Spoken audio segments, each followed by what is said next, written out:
Good morning once again, and welcome.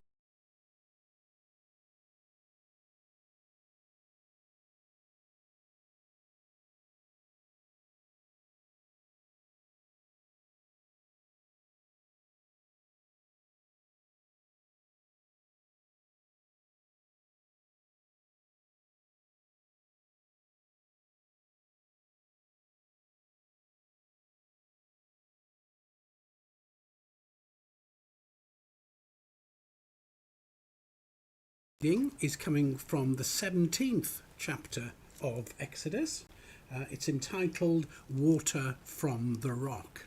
Let me read it to you. The whole Israelite community set out from the desert of Sin, travelling from place to place as the Lord commanded. They camped at Rephidim, but there was no water for the people to drink.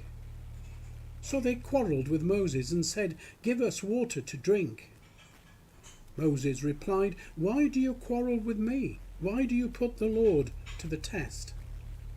But the people were thirsty for water, and they grumbled against Moses. They said, "Why did you bring us up out of Egypt to make us and our children and livestock die of thirst?"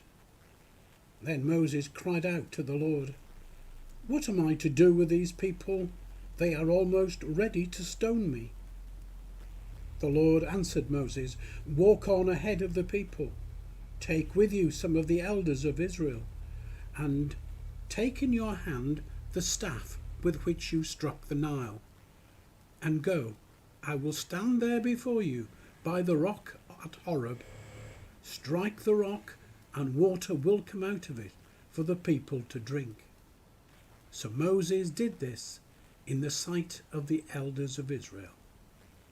And this is the word of the Lord. Thanks be to God. One of the things that we often take for granted in our lives today is the availability of good, clean drinking water. And water is, I guess, one of nature's most precious of natural resources. It's completely indispensable for us humans, and also indispensable for all plant life and all animal life. Access to clean water is a humanitarian priority, and throughout time, throughout history, countries, nations, peoples have gone to war over access to clean water. Water is truly key and crucial to our survival. Without it, we not only thirst, but it also prevents animal and plant growth, and of course that's our major food supply too. So without water, we're in deep, deep trouble. The story that I've just read to you is about Moses leading the Israelite community through the desert, and they've come to a situation where there is a lack of water. God had supplied them previously with food. You remember the story about the manna from heaven. But here we are in Exodus 17, near a place called Rephidim, where they discover there is no water to drink. And their response, well, it was just the same as it had always been when things went wrong. They groused and they grumbled at poor old Moses. "Give us water to drink," they said. "Why did you bring us out of Egypt to make us and our children and our livestock die of thirst? What's it all about?" And Moses, to be truthful, was probably at his wit's end with them. What more proof did this Israeli group of people want about God, and how faithful God was, and how he had protected and provided for them in the past? Had they got such short memories? Couldn't they recall how he'd helped them to cross the Red Sea? Couldn't they remember how they, as a community, had once sung how God was great and mighty, and how awesome he was, how capable he was of doing wonders? and how his steadfast love for them had carried them on. And yet, they were now grumbling again. Very significantly, couldn't they remember how how God had helped them to overcome water supply problems in the not too distant past? They seemed to have forgotten quite a lot. And now they were baying at Moses.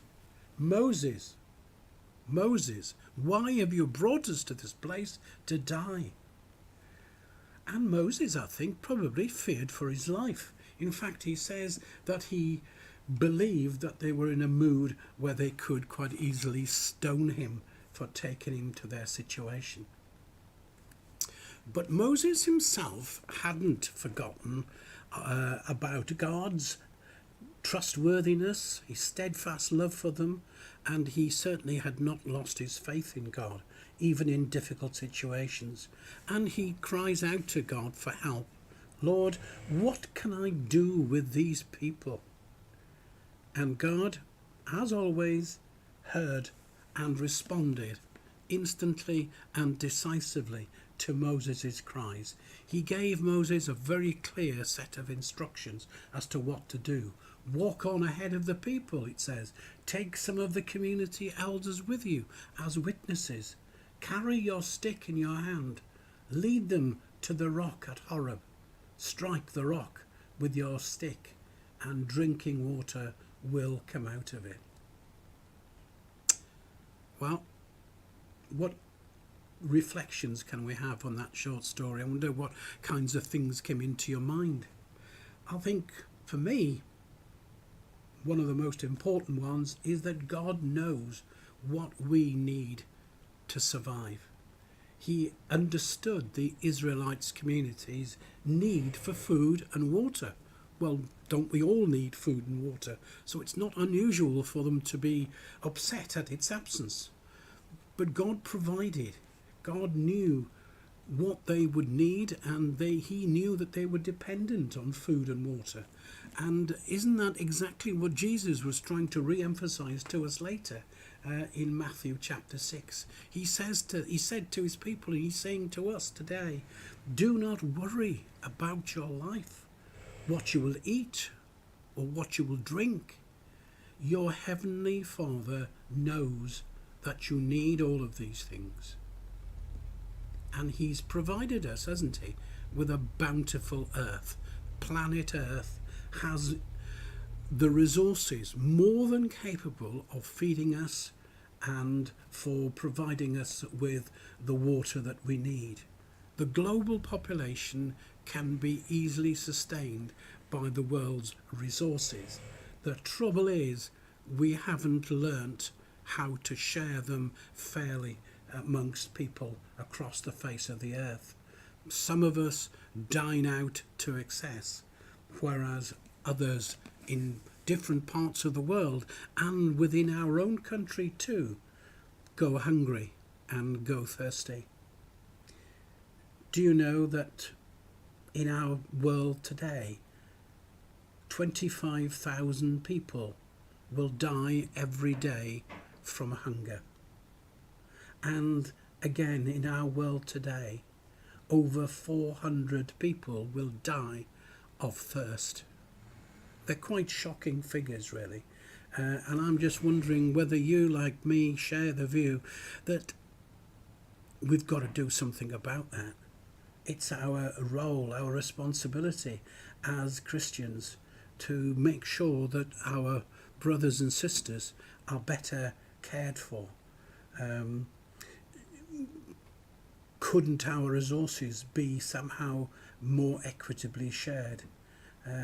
We must focus our attention on the needs of the poor and the deprived, not only in distant countries overseas, but on our own doorstep. The growing needs of hungry and thirsty people right on our own doorsteps.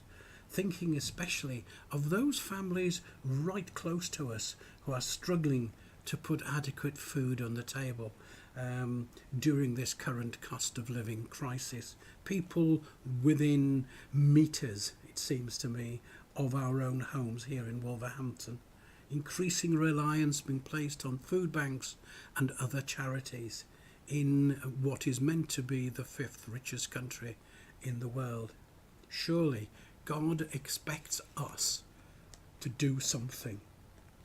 Isn't that the message, after all, of the parable of the Good Samaritan? Love your neighbour.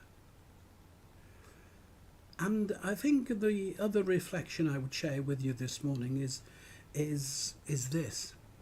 Those Israelites had short-term memories. They'd forgotten very quickly what God had done for them in the past. And I just want to encourage us all this week to take the opportunity, take some time, take some space to reflect on just how God has helped us in the past. Can we count the ways? Can we count our blessings? Or have we forgotten them already too? Do we sometimes take God for granted? Do we call on him only when we're in desperate need? Is it perhaps too easy to sideline God when our journeys are progressing too well? Do we only call to him when we're in personal crisis or in personal emergency? I suppose I could sum up all of that in one question, which I would encourage us all to have a little think about. To what extent do we consider that God is our true life companion?